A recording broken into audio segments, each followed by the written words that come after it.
going to start with a little refresher of the Pythagorean Theorem. So say you want to figure out the length of the hypotenuse of a right triangle, and you are given these coordinates for its vertices. So you know the Pythagorean Theorem is your leg squared plus your leg squared equals your hypotenuse squared. So let's figure out how long each of our legs are that are perpendicular to each other. So if you think about this vertical distance, that's the distance between your y values, which gives you 4 units for your first leg. And then if you look at this horizontal one, between -1 and 2, 2 minus -1, or you could count it, gives you that those are 3 units apart. So you have one leg of 3, one leg of 4. You might know the other one right off if you remember your Pythagorean triples, or you can plug it in and have 3 squared plus 4 squared equals your hypotenuse squared. That gives you 25 for c squared. And then take the square root of both sides and you get c equals 5. So we're going to be using the distance formula today, which is really kind of the Pythagorean theorem in disguise. Like we could subtract our 2 x coordinates to find the length of our first leg, y coordinates to find the length of our second leg, square them, add them together, and then take the square root, just like we did up above. So if you want to use the distance formula directly, I'll show you a couple ways to do these. You could plug in your values for your x and y coordinates. So subtract your 2 x coordinates, subtract your 2 y coordinates, square them each, and then add them together and take the square root of the whole thing. So if I'm subtracting 2 minus -5, that's going to give me 7 squared. 1 square root 3 minus 4 square root 3 is going to give me -3 square roots of 3. When I square each of those, I'm going to get 49, and squaring -3 square root of 3 is like taking it times itself, remember? So -3 times -3 would give you 9, and then square root of 3 times square root of 3 just gives you 3, so you end up with 27. Adding those together gives you square root of 76, which you can break down into 2 square root 19. Now, if you want to memorize the distance formula, that's fine. If you are not a formula person and you like the Pythagorean theorem, that's typically what I do. So I just kind of draw a little sketch of this and then think about turning it into a right triangle, and I'm finding the length of my hypotenuse.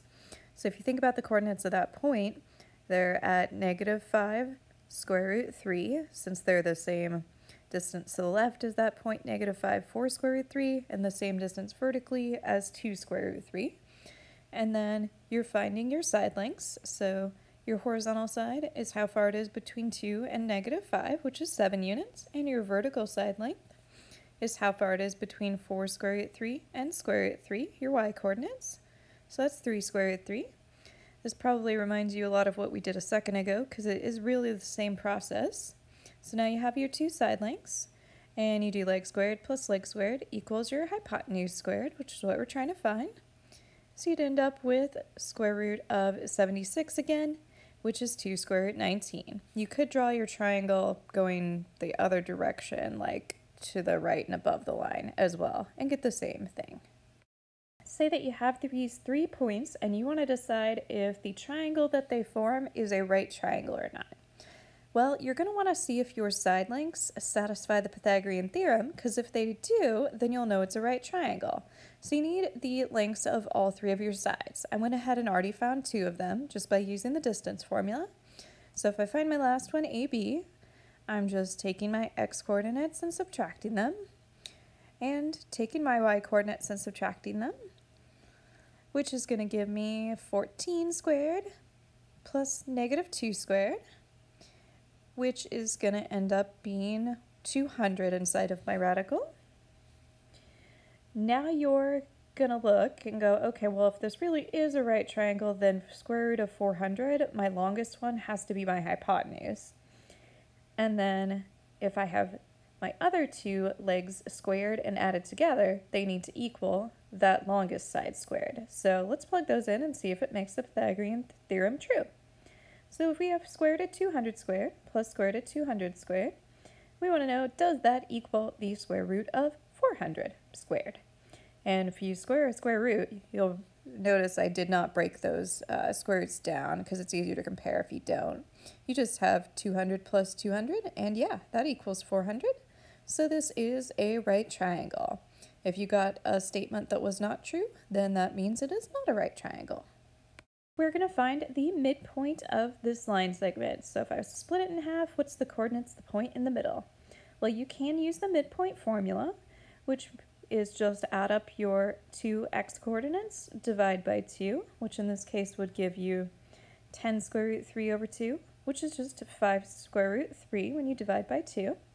And then for the y coordinate of your midpoint, you add together the two y coordinates of your endpoints and divide by 2, which just gives you negative 7 over 2, or negative 3.5.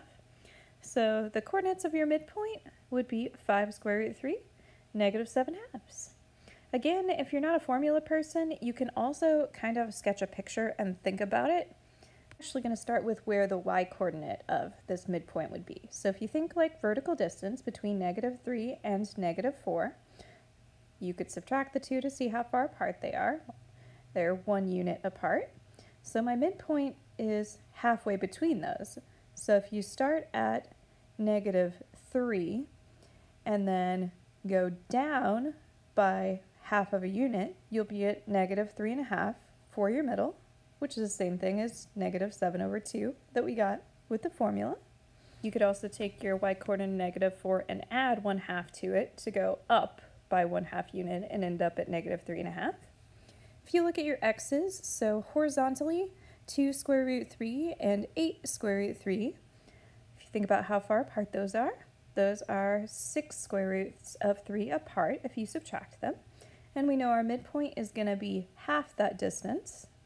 So if I start at like my smaller one, 2 square root 3, to get to the middle, I need to go half that distance of 3 square root 3. So if I start at 2 square root 3, and I add 3 square root 3 to it, I end up at 5 square root 3. Or you could start at 8 square root 3 and go smaller and subtract 3 square root 3. This time we have an endpoint and a midpoint, and we're trying to figure out the coordinates of the other endpoint. So I'm going to do it with algebra first, and then I'll show you the second way that I actually prefer. So what I know about my midpoint is if I'm thinking about the x-coordinate of the midpoint, that comes from adding the x's for my two endpoints together and dividing by 2. And I know that the same thing holds for my y-coordinates. So to get the y-coordinate of my midpoint, I add the two y-coordinates of my endpoints and divide by 2. So let's work backwards and plug in what we know. So make sure you keep your midpoint coordinates straight. So the x-coordinate of my midpoint m is negative 9, and the x-coordinate of the endpoint that I know is negative 5. I don't know the x-coordinate of the other endpoint. I'm going to solve for it. So if I plug those in, and to solve, I'm going to multiply both sides by 2, which will give me negative 18 equals negative 5 plus x.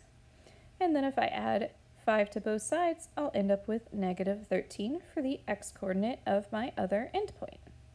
Going to do the same thing on my y's. So the y-coordinate of the endpoint that I know is negative 7. The y-coordinate of the midpoint is negative 3. Make sure you don't get them mixed up. Plug them in.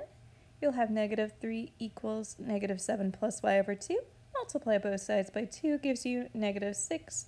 And then add 7, so y is equal to 1. So negative 13, 1 is your midpoint.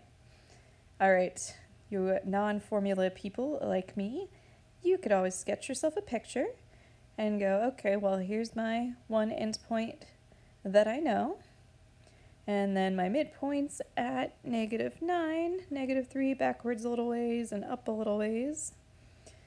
And then my point that I'm looking for is my other endpoint, which is going to be equal distance back to Q, trying to figure out its coordinates. So here's my line, trying to find that other endpoint. If you think about the midpoint, you know that like it's in the exact middle of my line. So if I go horizontally over from negative 5 to negative 9 and think about that distance, that's 4 units backwards.